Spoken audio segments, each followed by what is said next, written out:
Francesco Bagna quitte Ducati et ce n'est pas une surprise, comme ce n'était pas une surprise hier d'avoir la prolongation de Marc Marquez pour 2 saisons.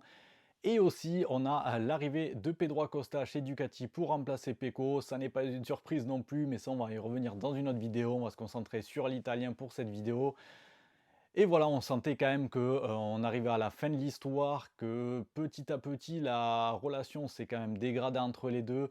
Même si Francesco Bagna a construit un sacré palmarès chez Ducati. Ça faisait 8 ans que Pecco était chez Ducati, d'abord passé par Pramac, puis dans l'équipe officielle.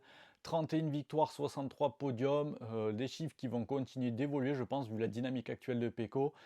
Mais voilà, on est arrivé au bout du chemin. Je vais vous citer un passage de la lettre de Francesco Bagna où on voit bien que les deux étaient arrivés au bout du chemin. Et d'ailleurs, n'hésitez pas à la lire en entier parce que c'était quand même super sympa à lire. La saison dernière, il a été difficile de s'entendre. Nous nous sommes heurtés plus que nous l'aurions voulu et quelque chose a commencé à changer.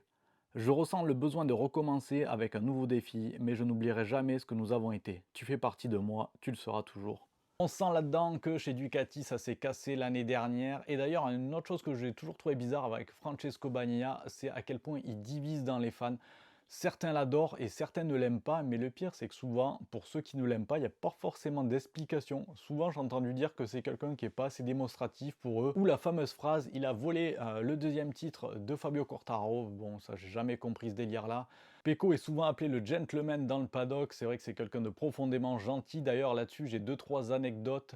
Après son mariage, tous les bénéfices, les cadeaux qu'il a pu avoir ont été reversés à des associations et à des hôpitaux. Il y avait une vente aux enchères qui avait été organisée pour récolter des fonds pendant le Grand Prix de solidarité pour les inondations du Grand Prix de Valence, où ça avait été assez catastrophique là-dessus. Tous les pilotes offraient des cadeaux et des enchères étaient organisées. Francesco Bagna avait offert un cadeau, il me semble que c'était un casque, et c'est lui qui avait fait la plus grosse enchère dessus, donc, et il avait payé, et en plus il avait offert ce cadeau-là, plus il a offert quand même pas mal de paddock tout au cours de sa carrière. Dernière anecdote, le gaufrier derrière sa combinaison, ça vient du Grand Prix du Japon 2016, alors qu'il était en Moto 3, une femme dans le public lui aurait dit « Enjoy the race and go free ».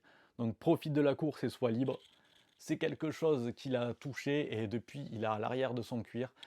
Donc voilà, n'hésitez pas à me dire vous ce que vous pensez du personnage et on va attendre bien sagement son arrivée chez Aprilia.